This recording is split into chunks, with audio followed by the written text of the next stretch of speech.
At every intake I ever did, I said, I only have so many tools in my tool belt. If at any point you do not feel like you are making substantial progress from one visit to the next, move on. Mhm.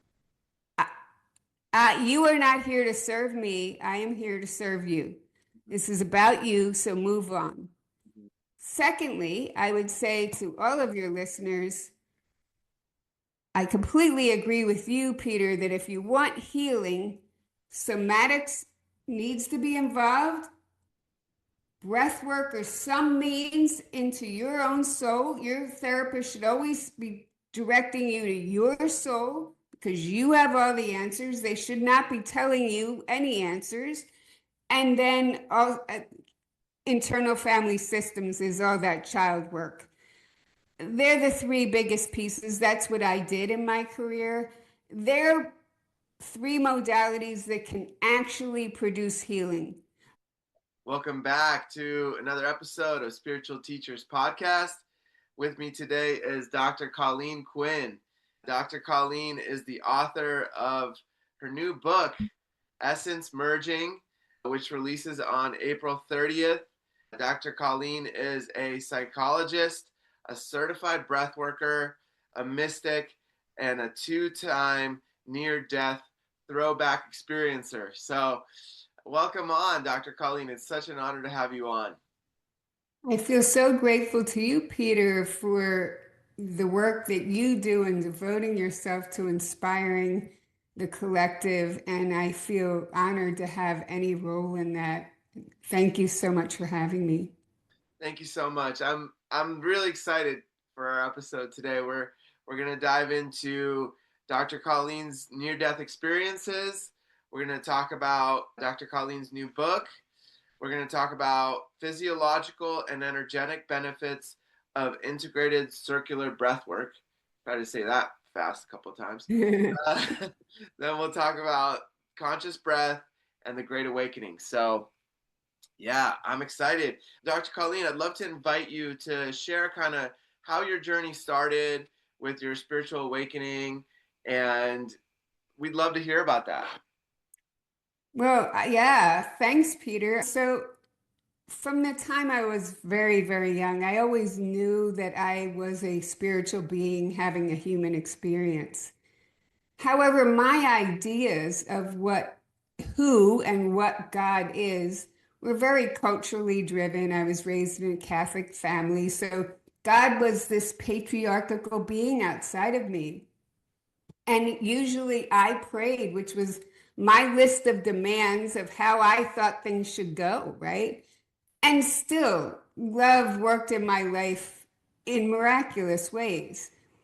In my second near death experience, I had pneumonia for over 10 months, Oh, a wow. very common type of pneumonia that should have been cured in 3 weeks. And I was bleeding from my lungs, Oh my, coughing up massive quantities of blood, trouble finding any air to breathe. It was like I was underwater. oh my God. And the doctor said, there's nothing unusual about this bacteria. It must be something unusual about you. Mm. So they tested me for every autoimmune disease known to man. Took 2 weeks. I was really sick. I was in the hospital on IVs, but by that time I was home on after 10 days of IV antibiotics, heavy doses. They gave me a 40-day course of antibiotics. Like that's a lot to put a body through, That's a right? lot. Yeah. Yeah. So I was and on a nebulizer, very sick. And the call came from the doctor with the results. And my husband sitting in the kitchen with his gin and tonic, really. That's the truth. He was kind of braced, and I'm in the darkness. It was wintertime. And he said, Colleen, you don't have any autoimmune disease. And though you're really sick, you will be well. Mm. And it was in that moment, Peter, that I finally took stock of my life. I had helped a lot of people, but what were the relationships that I had formed? Where were the love bonds? Where was the love legacy? who would show up to my funeral. And I realized, even though it was my second near-death experience, that I was living on gifted time, that I would get well. And I fell to the floor prostrate, crying, sobbing in the rug. And I believe it's those prayers where we're at the very end of our own strength, where we have no will left, that our heart is finally cracked open to fully allow the love in. And that's when things always change very quickly. So within 2 weeks, I found out about this retreat in Costa Rica on the other side of the world. It was a radical change to my marital contract to take any kind of vacation without my husband, who was like, yeah, go for it. Mm-hmm. I brought my best friend, well, one of my closest friends, and he did the more varied retreat. But the retreat I did was guided by a shaman named a Penamon, who really is the closest embodiment of love that I have ever known. Wow. And he taught us a lot of things, but he taught us how to come out of our heads, come into our bodies, lots of somatic exercises. And he taught us about circular integrative breath. Mm-hmm. And that really changes everything, because it's a conversation where your soul is speaking to you. And your soul has every answer that you would ever want or need. Mm-hmm. Initially, with conscious breath, the trips are ascent trips. When you surrender, your energy will come out of your body, and it naturally then magnetizes to this collective energy that runs through all life. And they're bliss trips. You're wooed by love. Over time, at our soul's cooperation with our ego's sense of readiness, we will get descent trips where we can hover over the experiences that were too overwhelming at the time and see them through the eyes of love, yet fully feel them for the first time. So they're really healing. Yeah, that's really powerful, because there's not a lot of things that, take us into that space, right? Where we can see from a different perspective. I believe it was Einstein that said that if you want to shift something, you got to see it from a different perspective, right? And there's been certain plant medicines I've worked with that have given me that experience, but I think that that's profound. That's profound. I haven't experienced that with breathwork before. So it really is profound, and we can talk a little bit later about the similarities of plant medicines and breathwork. The nice thing about breath work is it'll take you in at your ego's pace of readiness. Plant medicines are like, you're going into your soul, and it might be scary, or you might love it, and good luck to you, and right. It's gonna and it can be traumatic for people. But breath work is very gentle in that way, and it really does have the capacity to be a healer. Well, as the week went on, I'm having, colors are brighter. I'm seeing auras. I'm seeing electricity coming off the currents of trees, off of the rocks on the path, everything. It was radical. Wow. And one night, a Penamon had us, whoever wanted to, go down to the beach. And even though it's Costa Rica, it was like a monsoon. It was raining. I had icicles in my hair. My teeth were chattering. I had a surgery. I had one surgical boot on. I didn't put my flip-flop on, so I'm walking in barefoot on one foot. And there was a lot of sting at first to those sensory experiences. But as I dropped into my conscious breath, my teeth stopped chattering. There was no sting. And we're standing there just looking at the ocean. After like 15, 20 minutes, a Penamon went to go back. And all of the people in our class went to go back. And I went as well, but I felt an energy behind me. I had an experience the day before of feeling left out, It was my ego telling me I felt left out of the group, when really my ego was trying to protect me of what I saw later, that I was so united with the one in the cosmic bliss.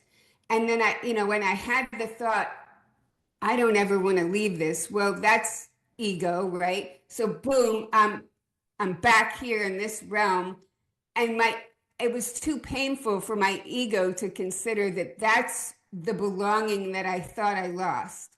Now Mm-hmm. that's a delusion. So it said, "Oh, you're left out of this group."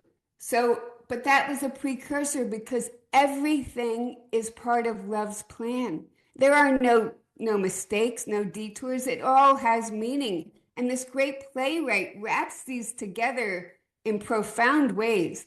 So because I had felt left out, I turned to go back. And it was a man, his name is Ali. He's a very wealthy philanthropist who had a big resistance to anything related to God, because he kind of felt, he wrapped that into his parents sort of were oppressive around religion. Mm-hmm.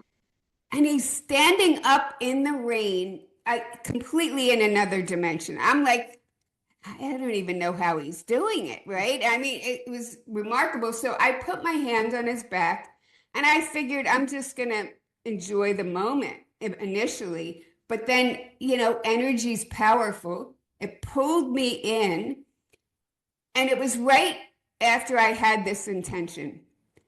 I will stand here for the rest of my life if that's what love calls me to, because this moment is all that matters. Boom, I'm in. So they don't know we're there. Everybody left. The two of us are there. I don't know. Time bends when you're in that dimension. I have no idea how long we were there. Just as we were coming out, well, let me back up. While I was in, I had these profound downloads coming into me. I saw 3 galaxies. They were on different axes. There was no stars in this realm because of this monsoon rain, but there were these stars, and they would talk to each other through light. Mm-hmm. And it was incredible to witness. And then I saw that every life form is like the drop of water in the great cloud. And as these drops of water leave the great cloud, it's all the distresses, the temperature changes, velocity, wind pressure, barometrics that etch the water to make the intricacies that make it its most beautiful work of art before splat. I love it. It hits the earth, and it does it again. Mm-hmm. And so all of this is being downloaded into me. Wow. That it's all about the experiences. We're just here to have these experiences and become more rarefied works of art. As we're coming out of it, a guide's coming to look for us. And I said, neither of us said anything. I just looked at him. He could tell everything was fine. It was quite a powerful experience for Ali as well. But when I got back to the cenote, there was no sense of self. And it was so trippy that this had eluded me for so long, that whoever was speaking, I was fully in their consciousness, and my consciousness is just flitting around the room. And so that was a week into breath work and a very radical awakened experience. Yeah. Wow. Wow. So while you were there working with the shaman, were you guys taking any plant medicines, or this was all just with the breath work? With this retreat, it was just with the breath work. In my book, I talk about how years later, a Penniman really took me under his wing. And there was another man who came the last day. His name is Finnegan, who, only the great playwright can come up with this stuff. He lived very close to me in Virginia. Oh, wow. We met in Costa Rica. He lived on the other side of the lake from me in Virginia, Wow. which is incredible. And so a Penniman said, "You're both so close to the nation's capital, and energy is healing for the whole world. would you commit to breathing together? Wow. Well, of course we committed, right? Yeah. So it set the stage for really the next few years of my life. But years later, I went back to a Panamon and asked him if he would be a healer for me with plant medicine. And that's in the book. It's very incredibly powerful. I asked for a total nervous system reset, which is kind of bold of me because I got one. Yeah. Yeah. So what plant medicine were you working with him at that time?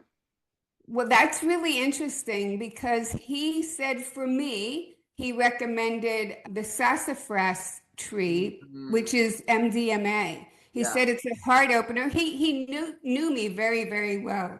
He's since dropped his body, but he knew me well. And so there was some peyote, but mainly the MDMA from sassafras. Oh my gosh, that for me, that's been my favorite medicine. Absolutely, because it does exactly what you were saying earlier with the breath work. It takes and gave me this perspective from above of all the programs, all the cycles that I was experiencing in the moment. And Yes. the person I was doing it with, she was like, there was a moment where she was like a voicemail, like repeating the same things she'd been saying for many months, like a voice recording. It was really trippy, and I I had it just was so heart opening, just profoundly, just I've never experienced anything like that since then, but it was just absolutely profound, and I have so much respect and honor for that medicine because it just opened me up on such a deep level, and it's different. It's different than any other medicine I've done, and I've never done ecstasy or MDMA where you're working with something that's been altered by humans. I've Right. I've only worked with I'm very conscious of my what I put into the body, right? Only For things that are sure. from the earth. And so, yeah, what was your experience like with that medicine? Well, I'm grateful that we tape recorded it. My in the very beginning, like my soul was saying, you have to speak what I'm telling you out loud. I'm like talking to my own soul. I'm like, no, no, I'll remember. It was relentless. Speak it out loud. I'm like, okay. So we recorded it. A lot of things happened. I mean, when you're asking for a total nervous system reset, my body went into every single trauma that I had, the major ones, starting with womb trauma. I was back in the womb. And my mother was physically abused when she was pregnant with me, so she was hospitalized twice for my safety. 9 years later, she married a man who was very psychologically abusive.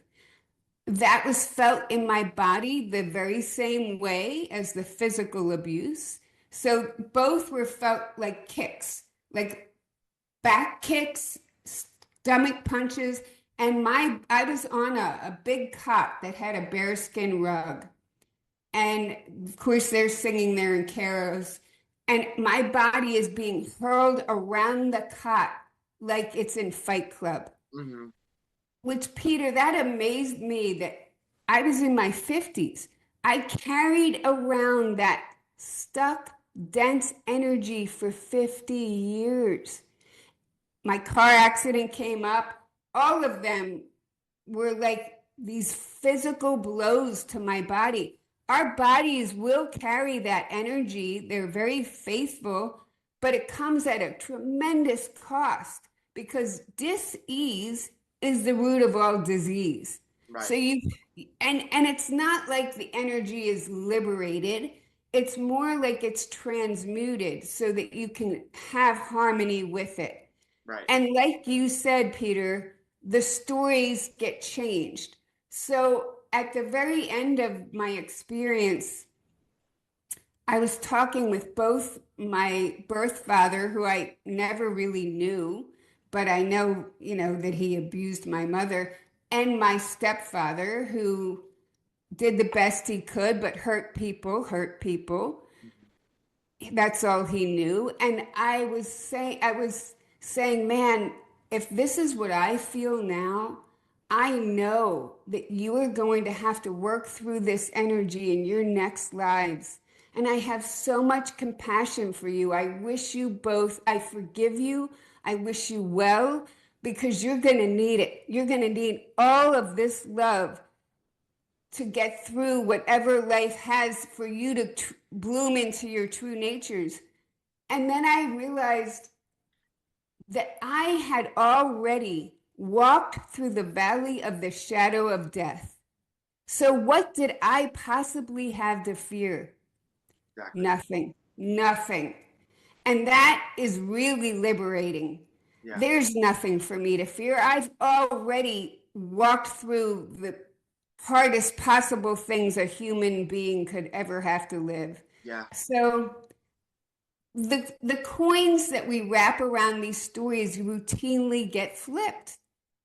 When we're in trauma, we wrap these stories that we're the victim. It shouldn't have happened. We're the victim. That's not fair. Those stories always get flipped. And routinely, with breath work and psychedelics, you realize you were never alone. Yep. Even in the darkest moments, love was right there with me. Yeah. That's Thank you for that's sharing that. yeah, That's powerful. so powerful, because I even felt some emotions come up as you were sharing, because that is when they say doing the deep spiritual work, that's it right there.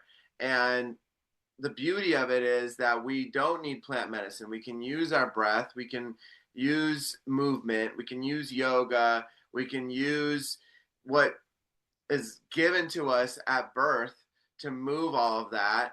And there is a choice, right? In that space, I watched myself shift, right? And I watched my ex-partner decide to choose to stay in that program and not shift it. Maybe Mm, my awareness of it was different than hers.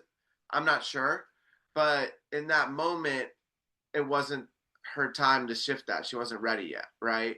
right, And for there sure. had to be this huge detachment from that. Like, okay, this person isn't ready to release that, and that's their choice. And for me, though, I am similar to you, where I was like, if it's coming up, I want to dive into it. I want to clear it out. I want to get it out. I don't want it to turn into dis-ease and manifest as all these symptoms in my body. I want it healed and cleared.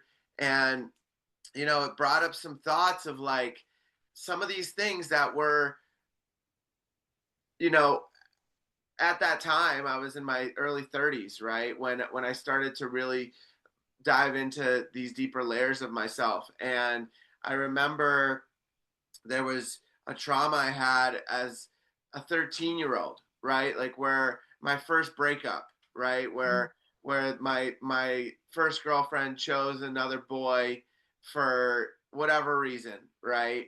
And it Right. just crushed me because I was so excited and so into it at the time, and I carried that, right? And in these Hmm. moments of like flipping the coin, like you said, I was like, we were 13, right? Like at 13 years old, nobody really knows what's going on. Right, right. We're just figuring it out. We're just la la la la la, just skipping through life. The majority of us, right? And I was like, I forgive her. Like, what was I holding on to that for? We were both like little kids, and then there was a moment where this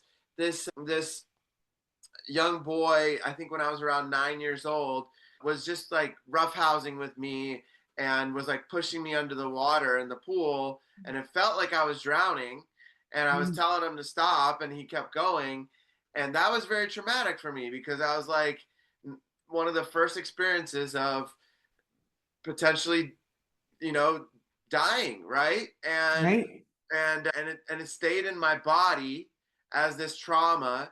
And same thing, I was just like, this little boy had a really strict father. I knew him, you know, they were my parents' friends, and I, you know, I just forgave him and just let that go, because there's no reason to hold on to that. You know, we were just like, he was just playing out his frustration with another kid, you know, from what he was experiencing potentially with his dad or with his family, you know. No doubt, no doubt.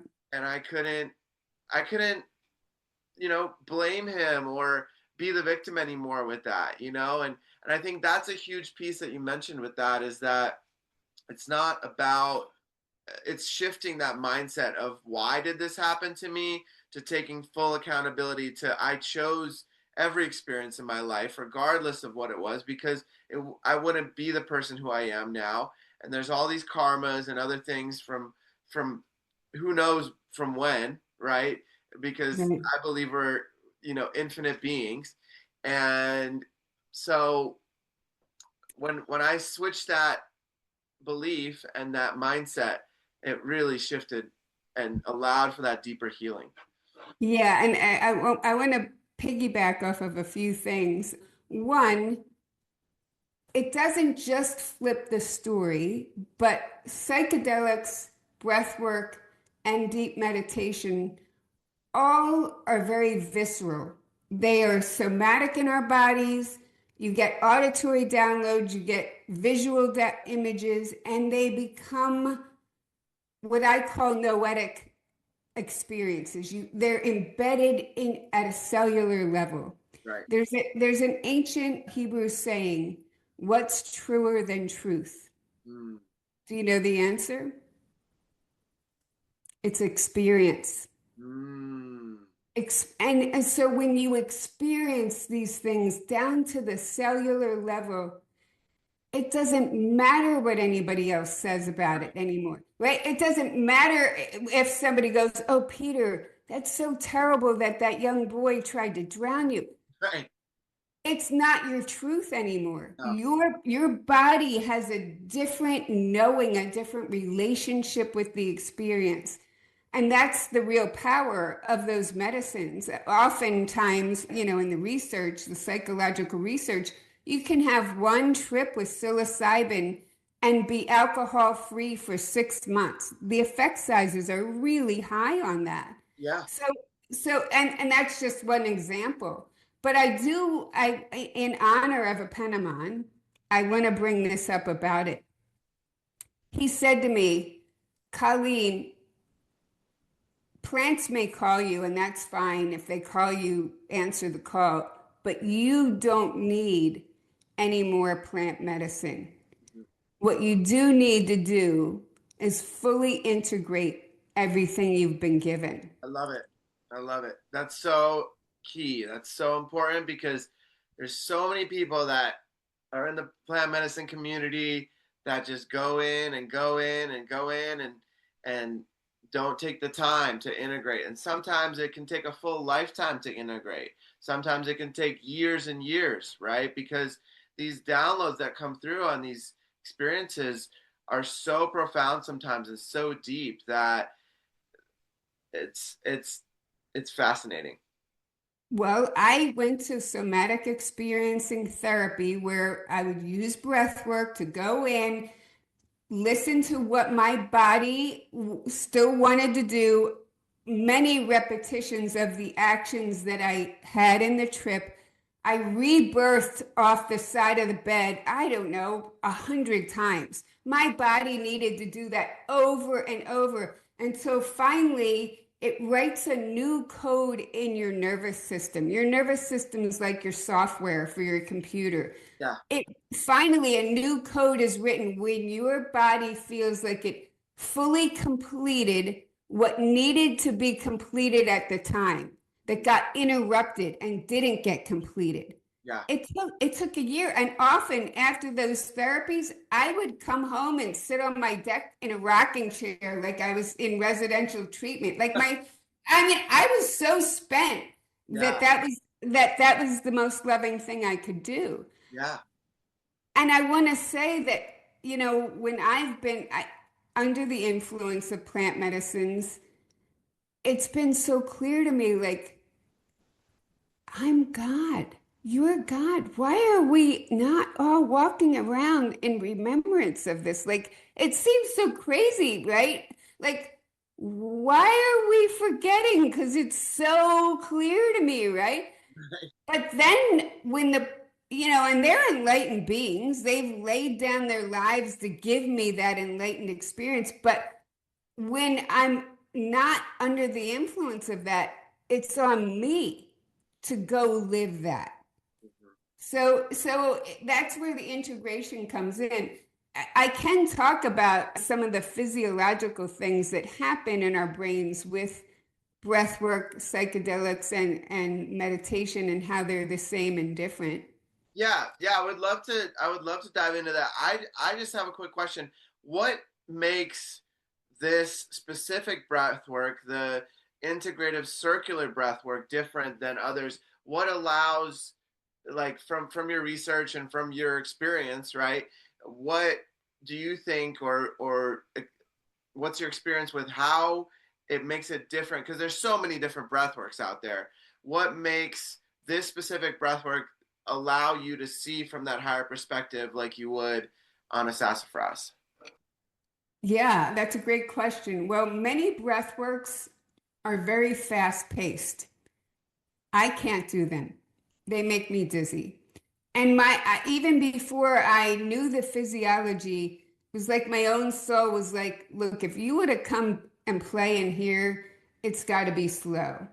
So there's a lot to it. Physiologically, when you're doing a slow breath, your body's going to be in your nervous system will be in parasympathetic. Right. Your brain wave pattern will be delta, which is a slow restorative brainwave pattern.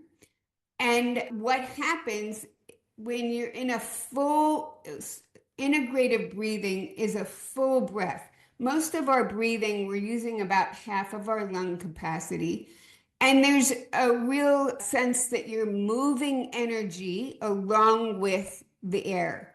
So this was revealed to me in breath work that when we breathe unconsciously, which is the only function in our bodies, we can choose unconscious or conscious, involuntary or voluntary. When we breathe unconsciously, we're taking in the air, which is nourishment for our physical forms. It's a great gift. When we breathe consciously, we're not only consuming the air, but we're consuming the frequencies of the higher energy field. We're Right. getting nourishment for our energetic bodies. Mhm. Well, when you're taking that energy in through the base of your spine and you're doing a full breath and you're pulling that energy up, up, up, up, up, up, up, all the way up to the pineal gland. Most people think that they're full right around their heart. There's a lot more you can take in. So it's a full breath till you cannot take in another drop. In through the nose and out through the nose with no gaps. So then you immediately just start to let that breath fall out. If you force it out, you're going to get tetany. It's very uncomfortable. Your hands cramp up. Mhm. This is where the surrender comes in. You just let it fall out. And your out breath will naturally be longer than your in breath. Well, what is physiologically happening as you're pulling that energy up? There's crystals in our cerebral spinal fluid. They get compressed as we pull it up, and they're being compressed into the ventricles on either side of our pineal gland. So that compression actually massages the pineal gland, and what lays dormant in our pineal glands is DMT. Right. Yeah, most people are trained to think it's only in these enlightened plants. It's in us as well. Yep. Well, when we release the DMT, whoops, sorry, pause, my alarm went off. I'm so sorry about that. No problem. Oh, goodness. So when we release the DMT, we're feeling bliss, but we are in a state of union. Our subtle body has detached from our physical form at that point, and it naturally magnetizes to this love energy. Mm, We all think we're looking for love, but I'm fully convinced that it is union that we're actually looking for. It's embedded in our spiritual DNA. We yes. all remember ourselves as unique manifestations of the one when we were all together before the Big Bang. Everything was in there and we were whole. Nothing was left out. That is what we are looking for. When we get that, we feel bliss and we call it love. That DMT is released into our cells, and our cells actually get an upgrade of interstitial fluid. With more fluid in our cells, we can hold a higher amplitude of frequency. So, this is a very direct relationship of how what we do in our physical bodies influences our spiritual bodies, and then how our spiritual bodies then in turn influence our physical bodies. They work in symbiosis. I love it. Yeah, Yeah, it's that's powerful. yeah, that's really powerful for people to. I love the way you describe that. How the pineal gland is massaged, that releases the DMT. I've never heard anybody explain it that way, and it makes me think of microcosmic orbital breathing. Do you know about that technique? I don't. Tell me. Yeah, it's very similar where you imagine the white light coming down through the crown, pouring over the front of the body, the white light.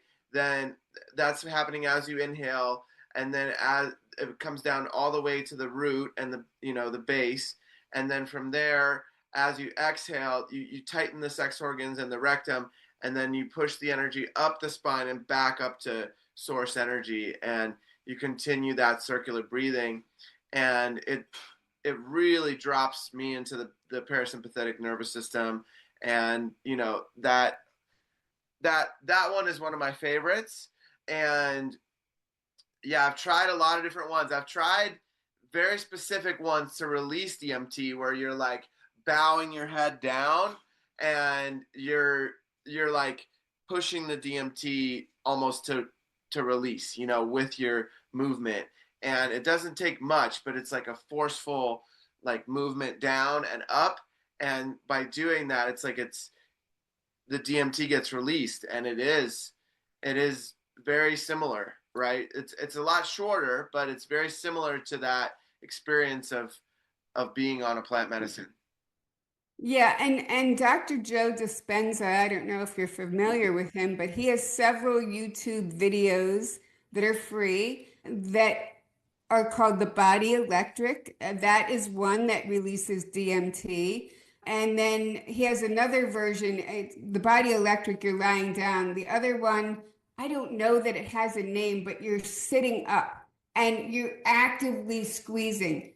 And what you described, Peter, yeah, you can do it either way. You can start at the bottom and go up and then bring that light and energy in on the exhale, or you can bring that in on the inhale and let it go up on the exhale. I've done both. They're both incredibly powerful, and we get to be adept at manipulating is not the right word, at moving and interacting with energy. And so, what I didn't say is we start at a delta brainwave pattern. As you release that DMT and you're in bliss in that state of union, you're in a gamma brainwave pattern. So, your whole entire, on a PET scan, your whole entire brain is lit up. Mm, And what's fascinating about that is functional MRIs have shown us that most of us, most of the time, are walking around with this default mode network turned on. It's like 9 well-grooved pathways that map directly onto Freud's construct of the ego. mhm, So it's self-referencing, it's numbing, looking for the shortcuts, sleepwalking through life. mhm. That gets shut down with meditation, breath work, and plants Mhm. to drop us into our midbrain, which is the seat of the soul.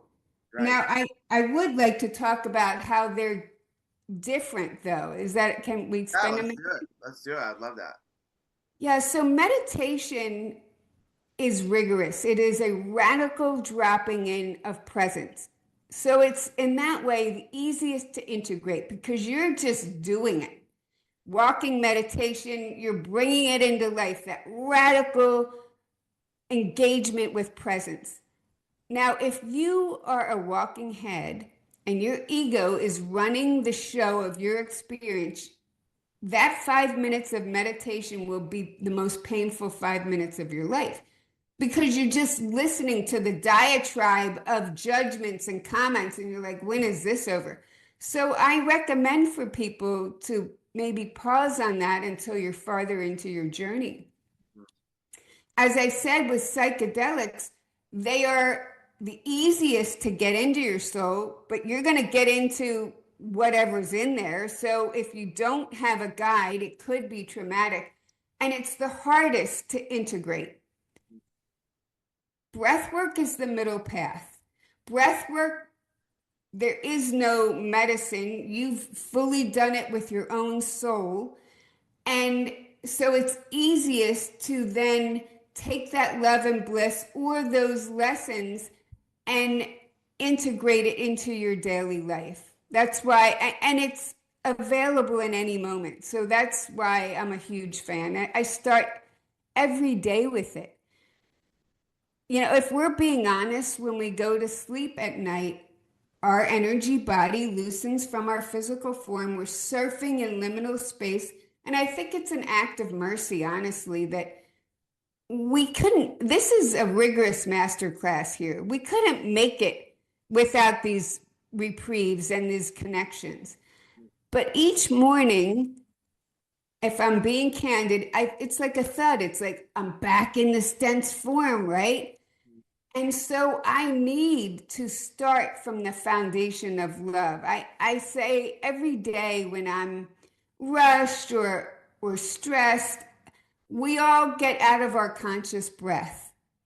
And that's like cooking in the kitchen on my own strength. Yeah. I'm messing up my chakras. They're coming out of balance. So I need to rebalance, and they're like mini brains. Each chakra is a gland bundle of nerves that is a mini brain for that area of our spine, of our bodies. So it's like cleaning the kitchen before, so I can cook again, but it's also a total bliss dive so that I have that love, that frequency to spill out and share. My whole day is better. Yeah. So why wouldn't we, right? Right. Yeah, I call it energetic hygiene. Beautiful. I love that.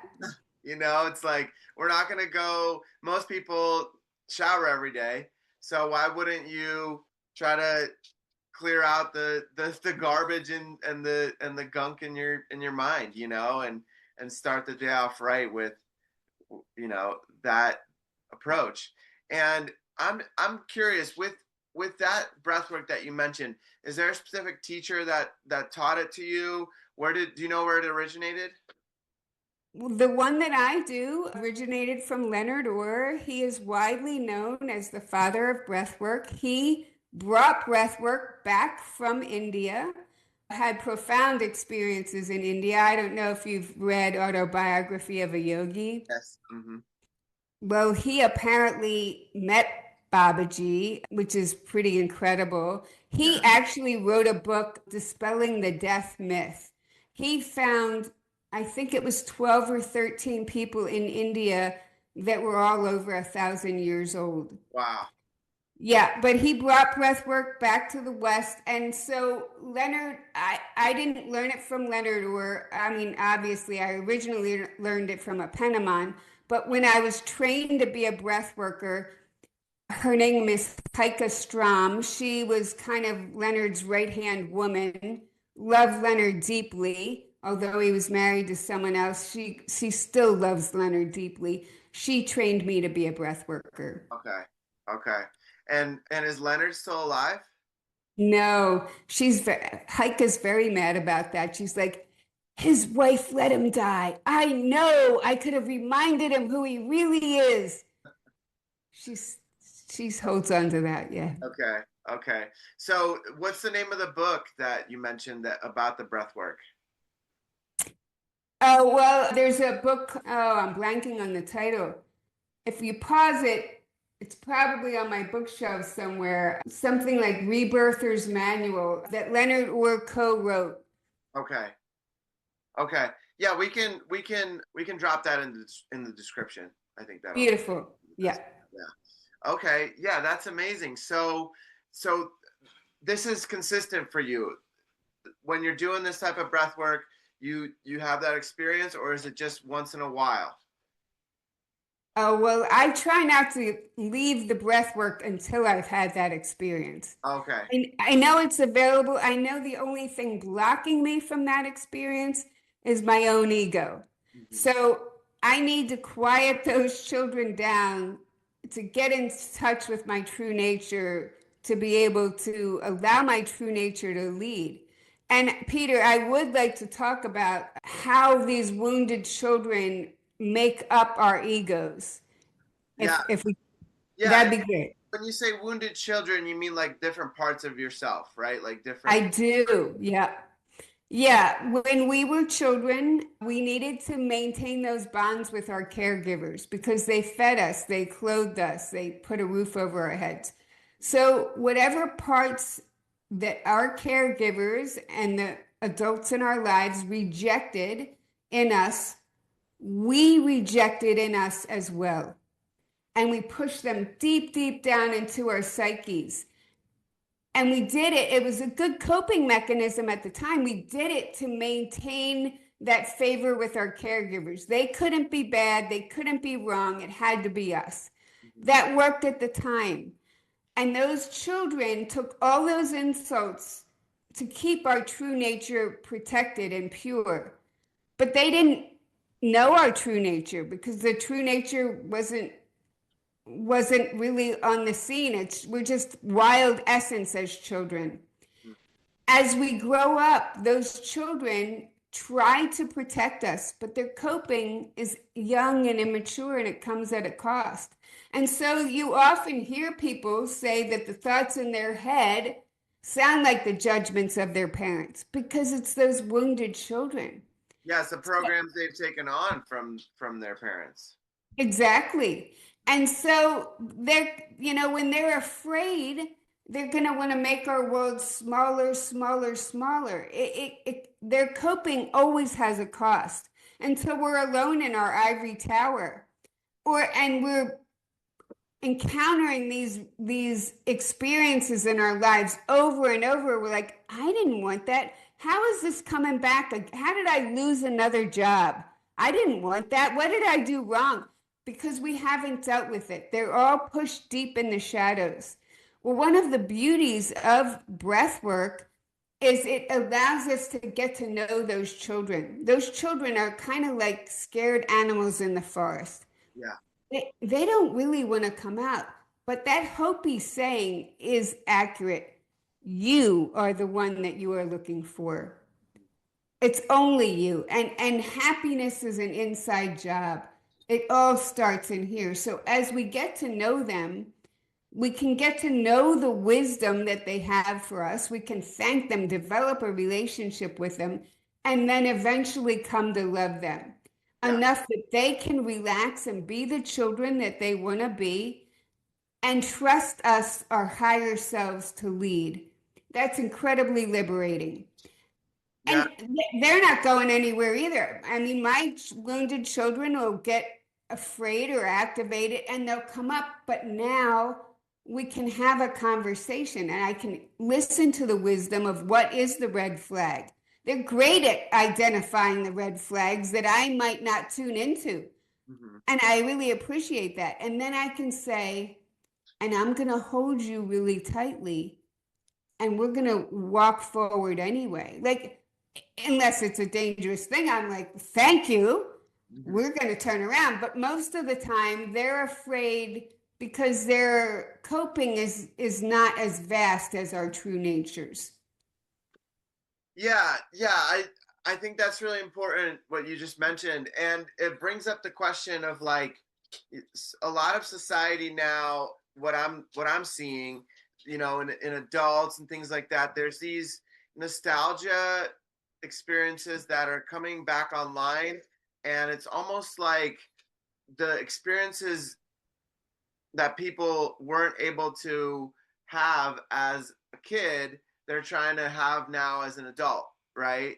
And so there's these adults walking around still very childlike in a lot of ways, where yes, they're going to work and they're doing the matrix stuff, and there's these pieces of them, these inner children that haven't been integrated. And I think it's what's happening, and this is just my perspective, but maybe it's that balance with the inner child really coming online. And I think having a strong inner child is really great. And then there's an extreme to things, right? Like where people go way too extreme, where they just dive into that same kind of approach as they had as a kid, where maybe they didn't have the money or the possibility to have certain things, and they dive in like anime or these things that nothing wrong with it, because I do it.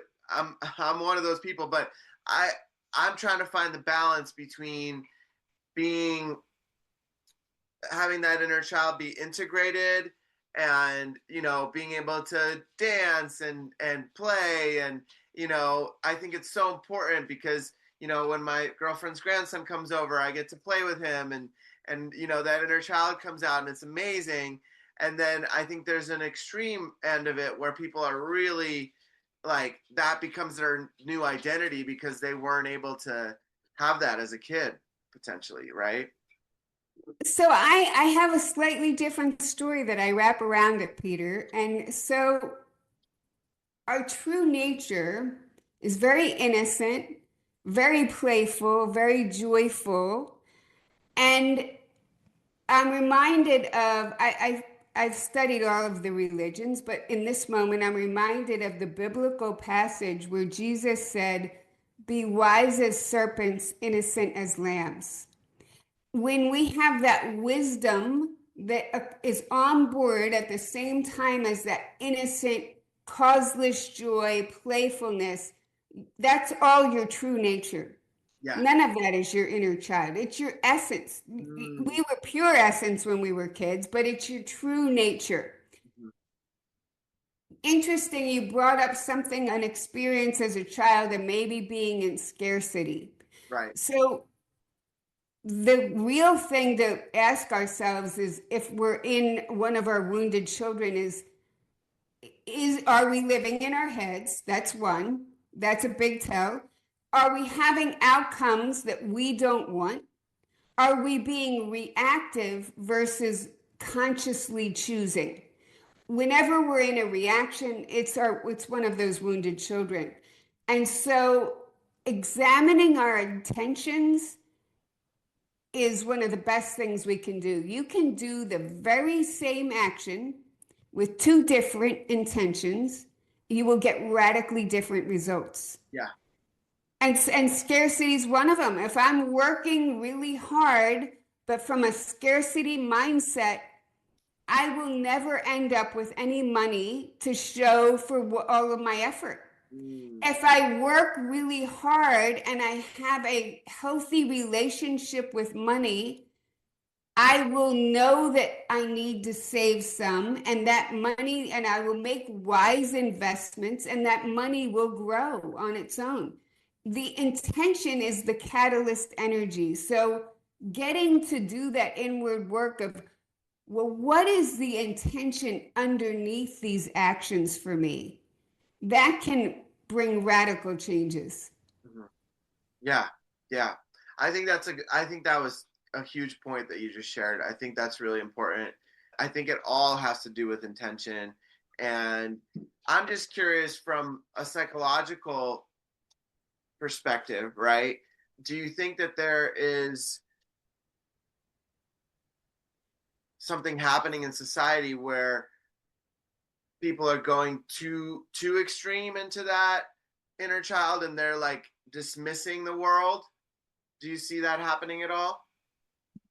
Sure, I see everything Right. happening. I mean, it's all happening, but I mean, is that something that you think is helping that individual integrate their inner child, and it's like they're trying to heal something inside their inner child?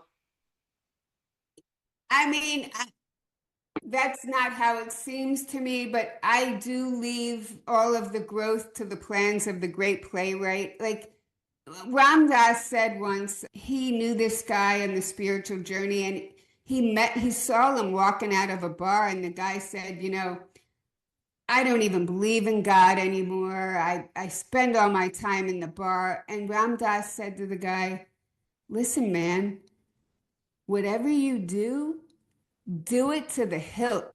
Do it until you've done every part of it, because it's only then that you'll see the emptiness in it and you'll come back to a deeper way. But you have all of eternity to figure this stuff out. And that's the truth for all of us. And when we start to live in that mindset, then everybody's path is sovereign. Right. And that doesn't mean I'm going to join you in that path, because my own path is sovereign. There's a real power in, I believe, self-love is at the root of all true love. There has to be a love, a greater good for the whole, but the whole includes me. So I have to be part of it. And it's so freeing to be able to say, listen, you do whatever you want to do that you think is best for you. I applaud you. It's sovereign. And I'm going to do this for me. Right. And there's no conflict. You Right. do you, and I choose this. And being able to stand up and verbally say, I choose this for me, is so huge, because we are all interconnected. We are all gears of the same clock. Yes. Well, when I change my gear, there is no choice but for all the other gears around me to change. So if all of your listeners started saying to the people in their lives that are control freaks or manipulators or energy suckers or on and on and on, that's your choice, but I'm not doing that dance. So I'm going to do this.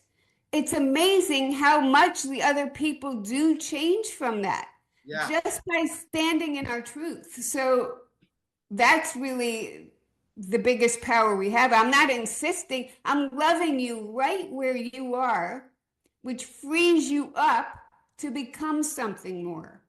Yeah, I think that's huge. The authenticity piece you just mentioned, right? Like being as authentic as possible and just doing and following that excitement and whatever that is. There's no the judgment piece, I think, is what happens for people. And when there's no judgment, then that person is able to really blossom and bloom into whatever that's going to look like for them. And there's so much to this experience, to this reality that I believe humanity hasn't even tapped into yet. It's like we're barely skimming the surface. So little of our DNA is like activated. So little of our brain is being used. It's like, what would happen if all of that was slowly turned on and like that? That's what I mean. It's like, I think we can levitate. I think we can fly. I think we can do all kinds of things, just like they did, just like in the movie The Matrix, right? Where he just was like, okay, I can do whatever I set my mind to. But I think that people aren't quite ready for that yet, maybe as a collective. And I believe there will come a time, hopefully. I don't know about in this lifetime for me, but who knows? Who knows? I'm open. I'm open to those experiences for sure. I'm glad you're open because you said the Matrix, but you left out Autobiography of a Yogi. Right. So in that book, they did dematerialize and rematerialize. They did levitate. They took poison and lived. They, Sri Yukteswar, resurrected and came back from the dead. All of those things happened. Yeah. And they happened routinely. We knew how to do those things and we forgot. Right. It is so clear to me that the only way to advance in our capabilities is to become more like love. Love is the highest frequency in all of the cosmos. And what is love really? It's not this flowery stuff. So we talked a little bit about it just now with the boundary settings, but let's not mistake this. We are not the only living beings in the whole universe. There's plenty of evidence that beings have crossed the time space continuum to get here. The only way that you would have those capabilities is if you became more like love. Nobody's going to come here and be aggressive. You're only going to, all evolution is holy evolution. In breath work, I've seen when I'm in a state of union and bliss that's almost like a sexual act, and that an amoeba on some desolate planet somewhere gets activated and becomes the first life form. And it goes on into infinity. We're probably young souls here, but we have all of an infinity to ascend and figure it out. And we are in a love revolution that has been predicted by several ancient cultures and astrology. So we are up leveling, and I'm just thrilled to be alive to see it. I know. It's really cool. I just speaking about, other beings and other life forms. I just saw a picture on Instagram, and it was of two extraterrestrials that they found in Roswell. There was a Wow. leaked, it was a leaked, apparently a leaked image of the two extraterrestrials that, you know, were found from the crash site. And I've visited Roswell, and I've gone to the UFO museum there, and it's a small, tiny little town, and Where is it? Roswell, what? New Mexico. Okay, cool. And you know, you know about the crash, right? In the early 1900s, I think it was the 40s. Uh, Okay, no, yeah, it was a huge cover up by the government, where they released a news article, and then they covered it up and said that it was this basically like air balloon or something of that nature that fell down. And the museum wasn't very impressive, but it did have one piece that was really fascinating, which is they had an image of the grass in crop circles, what it actually looks like up close when it's a real one. And you can see when the grass is folded, there's a little bubble that the radiation from these extraterrestrial ships forms, and the grass is still alive. It's still able to live. mm. It's just bent into these miraculous and fascinating, shapes and sacred geometry. And then I don't know if you've seen it. There's this one image that to me is the most convincing, because it's an extraterrestrial which looks like these images that they released, and he's holding a disc, and they've translated the disc, and it's like an all in code, and it looks like a CD that he's holding, and on it is all this code, and then they've translated it to that, beware of the false ones, basically something like that. And Mm. so to me, seeing those images was, I'm not sure if they're real or not, but I want to believe that they're real because it did happen. You know, I believe that it really happened in Roswell, and it was really fascinating to see that a lot of this stuff is coming out. And it's also interesting that AI came out and people aren't believing it now because, you know, there's this really advanced technology that can create all these images that look real, and a lot of people have a hard time with that. So really listening to that intuition, I think, and tuning into, is this does this feel like truth to me? And those images felt real to me. I haven't seen anything come out that they're fake yet, so we'll see. Yeah, We'll see. But yeah, that I felt like that was interesting to mention because, you know, more and more of that is coming online right now in particular. that's right. I think that we're being asked to question everything. You know, that's the Matrix. I love that. And when you start to question everything and what are the intentions and the motivations by that advertiser, that political regime, you know, that bank, on and on and on, there's a wisdom that comes with that. Yeah. And the beauty is a lot of this is out of our control. The Four Agreements talks about controlling the controllable. We live in these lives where we can choose. We are limitless. We are God. We can choose how we want to invest our energy, invest our emotions, invest our hearts every day. So both are true. Yeah, yeah, absolutely. So I'd love to hear about your book. Your book's releasing really soon. We're gonna launch this podcast shortly after, and I'd love to, yeah, I'd love to hear what inspired you to write it, what the book's about, what people can expect to learn from it, those kind of things. Sure. Well, I kept journals for 5 years after I started breathwork. Everything was so new to me. This relationship with energy was so new, and so many bendings of reality and things would happen. And I would then find out later that it was a form of ancient tantra or something. And so, and it was, they're like love gifts from the divine. And I said to Spirit one day, like, this is so great. I love these love gifts. I love being wooed. I have a I know you well enough to know that this is not just for me. So what's your plan? I mean, for 5 years, I might have meditated 4 and 5 times a day and breath work. Wow. So I'm like, what's your plan? I got a resounding, write it down and inspire.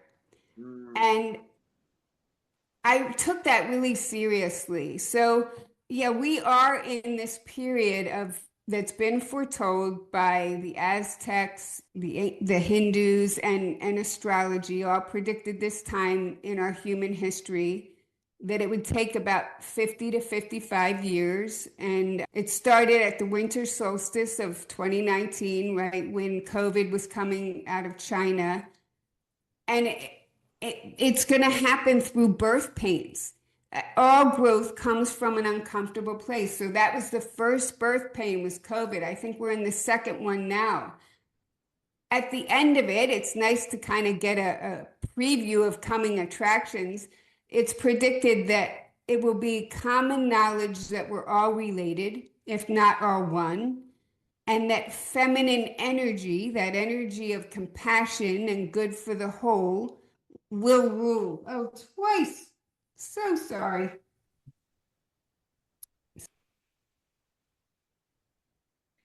So at the end, it's predicted that it will be common knowledge that we're all related, if not all one, and that feminine energy, which is the energy of compassion and good for the whole, will rule.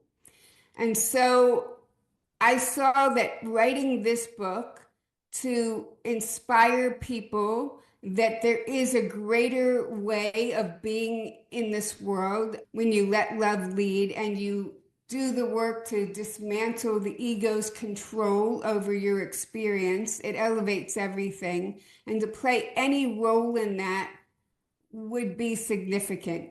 And so I always did breath work or microdosing or meditation before I wrote. And the book it is my spiritual journey, starting from when I was a walking head to the pneumonia and the retreat. And then it's interwoven among this very unconventional love story with Finnegan. I mentioned him earlier, the one that a Penamon asked me to breathe with. Mhm. I've been in a vibrant marriage for 46 years, and I call my husband the guru of love. But as I did these breath dives, gazing into the eyes of Finnegan, my breathwork partner, it's a soul to soul connection. And he held the space while so many traumas came up for me, and vice versa.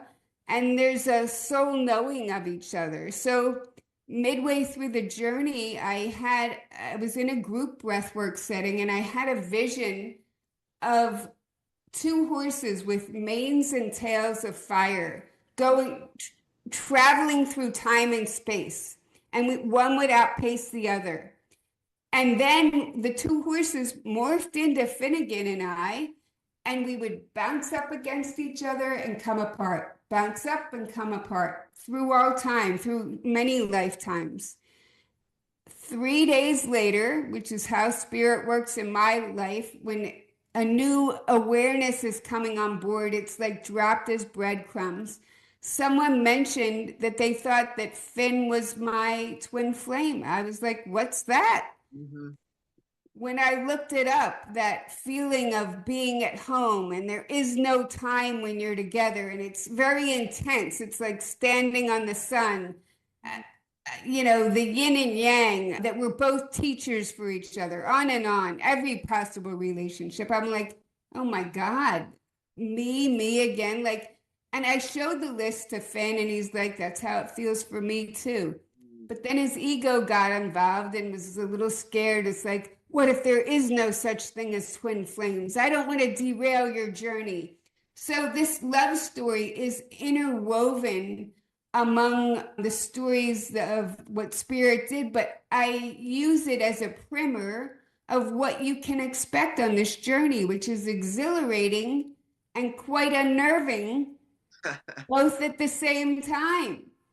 Wow, that's amazing that you got to experience that, because I've experienced that feeling, and I only know a few other people that have met that counterpart, and it's important, I think, to share with the world, and I'm really happy that you wrote this book to share that piece, along with all the rest of it. But that to me gave me some chills, as you were sharing that, because I hope, I pray that everybody gets to experience that, because it's really profound, it's really deep, and it's something really, the things that you mentioned earlier in the autobiography of a yogi.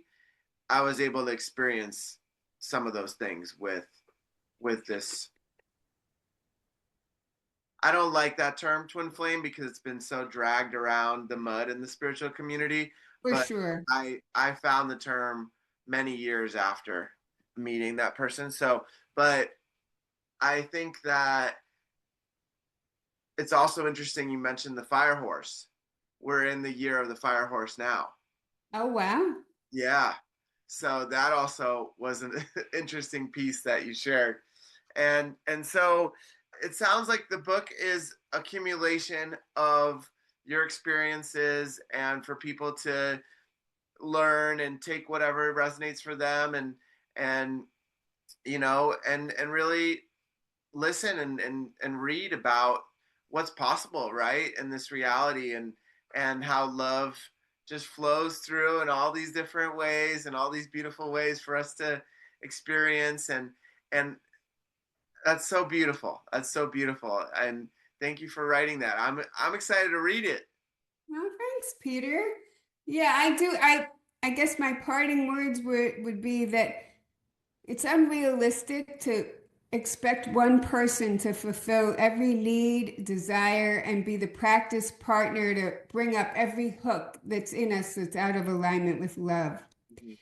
Love begets love. It's a multiplier. It's a dramatic multiplier. And when you're safe and secure in your relationship, you welcome all forms of love because you realize that's just going to multiply the love coming out of our hearts to magnetize the connection when we're together with that person. And so that's it's a higher way of being.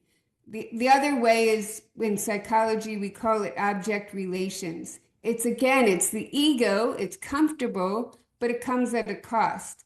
So when I agree that I'm not going to push your buttons and you agree that you're going to fulfill these needs for me, and we treat each other as an it, not a thou.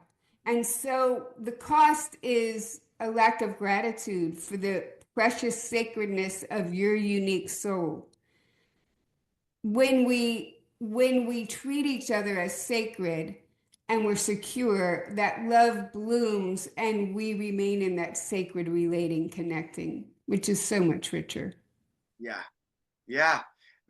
And it's an invitation, right, as well, to just show up how you are, what, like, no matter what, if you're, going through anger, if you're going whatever emotion you're going through, whatever, and making it all okay, right, and experiencing that with with anyone, right? Like, it can be a friend, a family member, or a lover. It doesn't matter. When I'm fully seen and witnessed in all of my self, quote unquote, right? Then I'm able to just open more. I'm able to be more vulnerable. I'm able to show up as my true authentic self. And then that, like you were mentioning with the gear, that just has this effect of opening up the other person potentially, and then that just keeps going, like a big you know wave just traveling through the ocean, and it's really important, and it's really one of the most beautiful aspects of this reality for me. Yeah, yeah, the ripple effects for sure.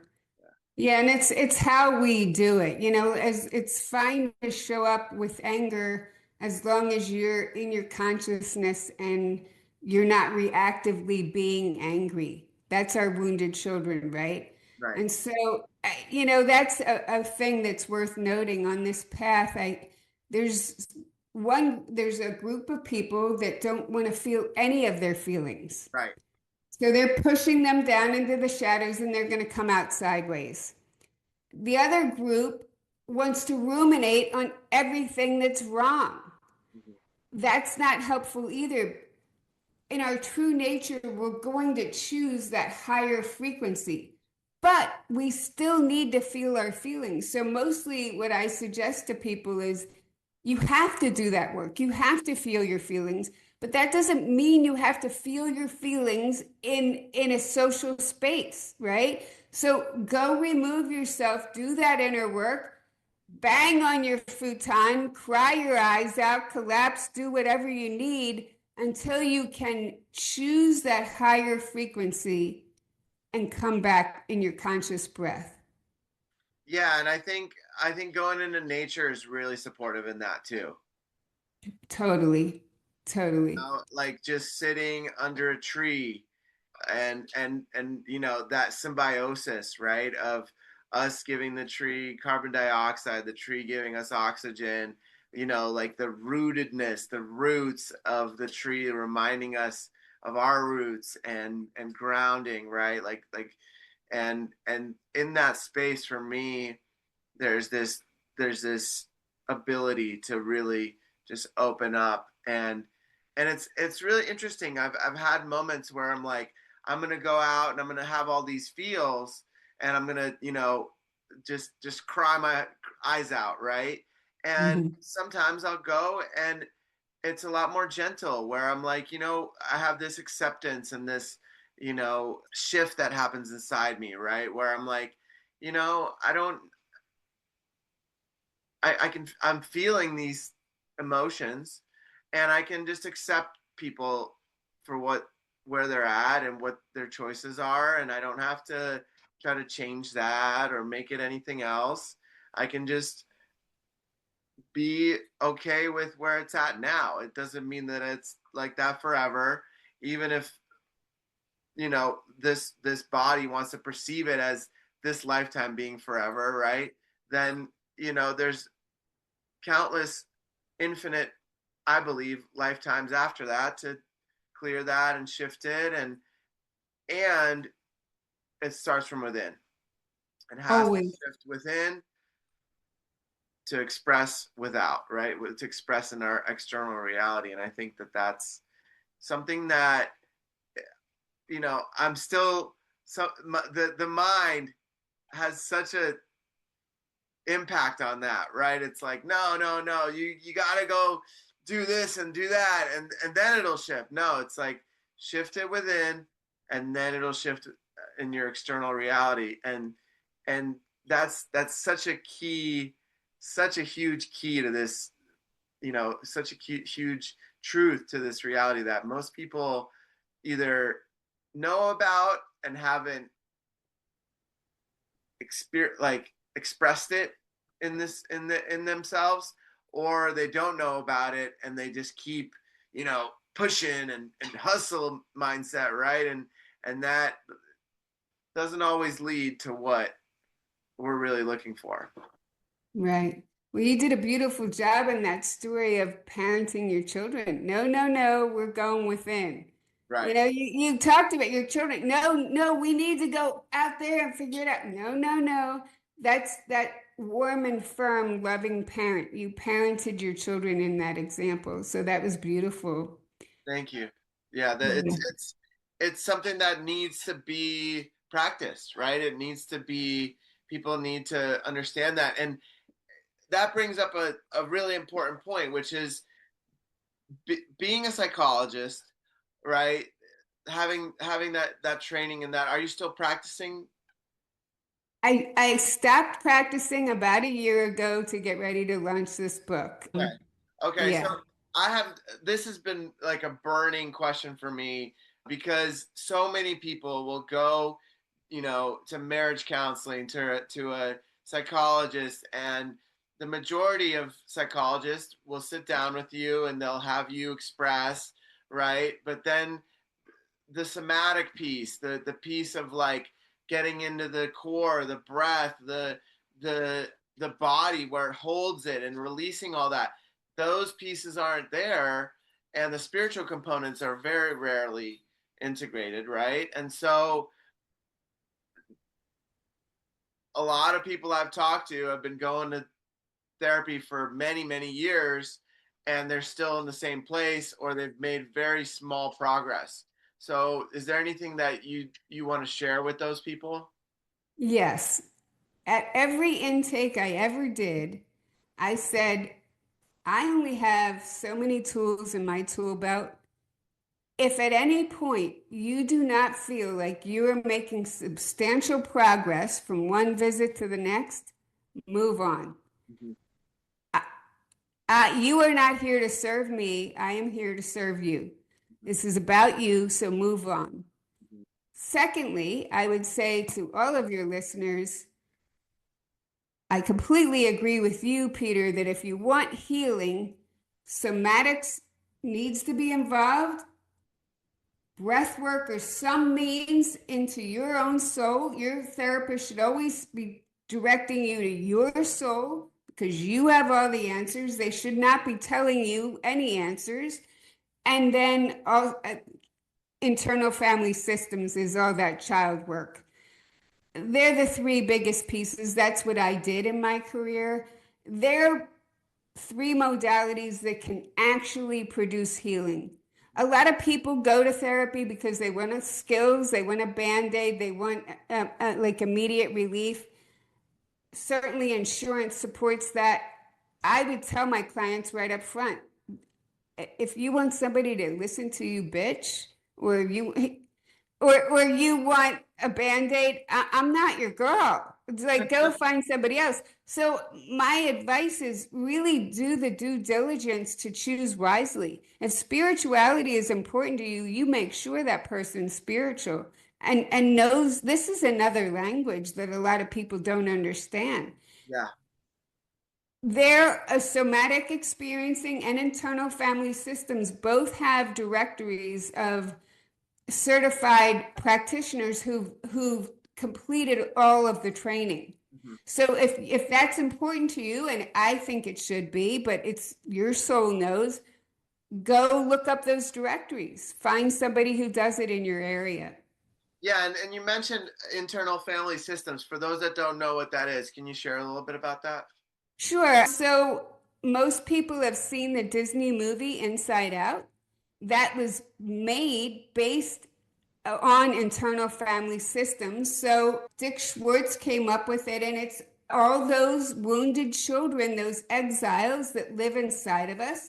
There's managers that live inside of us that often protect those exiles. They don't want us to get into those exiles because they are so wounded. And there's firefighters that are like reactionary that are going to put out the fires. So there's all kinds of characters that make up our ego, our psyche. Right. And when they blend with us, when they get too reactive, we're just reacting and exploding all over the place. And they really believe that that's in our best interest at the time. Like, I mean, even like cutters, like self-injurers, that's a wounded child trying to protect you. So very severe means that they will go to keep you alive, but it always comes at a cost. Right. There, I will say there's a phenomenal book called Self Therapy by Jay Early. I have no relationship to him, but it teaches the practices of how you can do these inquiries. And so if you have a trusted partner that's a good space holder, you can do it with each other. So you don't even need a therapist. You can, I would recommend being well versed in breath work to go slow and go into your own soul while you do these inquiries. But it's a phenomenal book. The exercises are phenomenal. What's the name of the book? Self therapy. Okay. Okay. Yeah, that sounds like a powerful one. Yeah. Do you practice nonviolent communication with your partner? Oh, sure. Yeah. For sure. Yeah.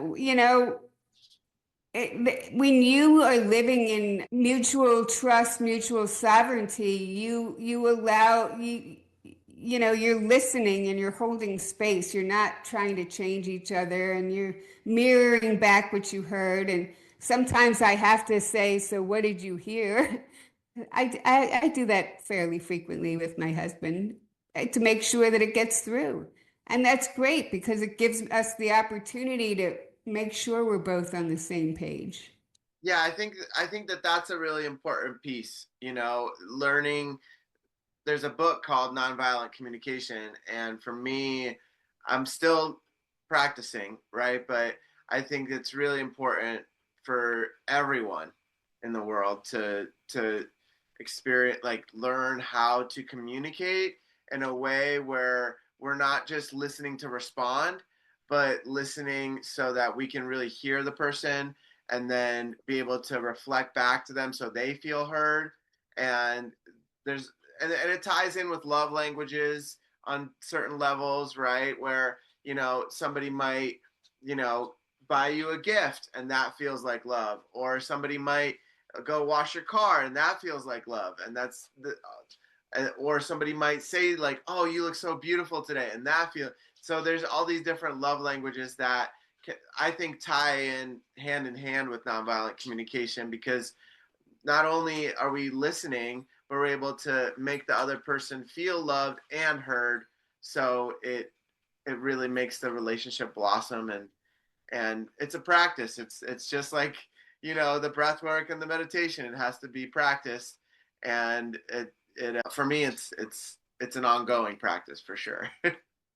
Every day we wake up is practice, right? It's another chance to do it better than the day before. So yeah, in all aspects. Yeah, yeah, absolutely. And so with the great awakening that's happening, right? What from your studies and what you've learned, what do you believe is the next stage that we're going to be entering? Do you think that we're going to have something that's going to shake the world up again like a COVID? It seems like COVID really awoke a lot of people, but like you said, there was a lot of people that resisted going inward and went to the Netflix and anything they could do to avoid feeling and going into those deeper shadows and healing. Do you? I mean, it seems like it's almost inevitable that something like that is at some point on the horizon. Yeah, I mean, I personally would never try to figure out what the designs of the great playwright are, how it's going to manifest. I do know that growth only has the potential to happen from an uncomfortable place. We all started our lives being squeezed through the birth canal. We all were born through pain, and we benefit when we change our relationship with it. So if we call it pain, we're going to bring a different energy, a different intention than if we call it distress, or if we call it a challenge, Yeah, or if we call it a love squeeze. They all bring different energies. for sure. It is our greatest teacher. In what form it will come, I don't know. But currently, I think that it's very unique. I just went through a pretty serious illness. I've had a lot of technological issues this year that seems like Mars is in perpetual retrograde that are just like this is not even normal tech stuff. Like I don't know. It's interesting, and I feel like love has the capacity to come down into each personal life and deal with us very intimately. And then global collective things can happen as well. So, what form will it take? I don't know, but I'm quite certain that many more love squeezes are coming. And I'm also certain that just like the yin yang symbol, in the 1950s, we almost had a spiritual middle class, people that went to church and they were attuned and not so self-absorbed. That's all evaporated, right? So I think the darkness is getting darker. The patriarchy is definitely rising up because they feel threatened. So we're seeing the uprisings of this patriarchy that's grasping to hold on. And I think the light is getting lighter. All of these things are true. And it's like I said, it's great to be here to be part of this love revolution. I'm just happy to be in it Yeah, because we are all taken care of. And that I believe this, Peter, for sure. In this second round of this second labor pain, what seems to be universal among all of my spiritual tribe that I converse with regularly and myself is that our trust muscles are being strengthened. So we're asking to trust in greater measure, even though it might seem darker out here. right. And I think trust is key to manifesting, to bringing the formless into form. So you have to have that trust in order to levitate. You can't do it without trust, without total connection with the whole, as an example. So, these are baby steps. We're being taught to trust so that we can do greater things when we embody that in greater measure. I I I couldn't agree more with that. I couldn't agree more with that. I think we talked a little bit about this before the podcast where I'm seeing a lot of people just being squeezed right now. And it looks different for every person, right? And it it will. Everybody's journey is a little bit, very unique to them. And so yeah, I'm so grateful that you joined the podcast today, Dr. Colleen. It's been such an honor to have you on. Thank you so much for everything you've shared. I learned a lot from this, and you're always welcome back on the podcast. We'll drop all the links to your book, to the book you mentioned, and anything else in the description, any links for people to connect with you. And until next time, thank you so much, Dr. Colleen. Thank you, Peter. This was such a beautiful container for inspiration. So I feel very lucky. Thank you. Thank you. Take care.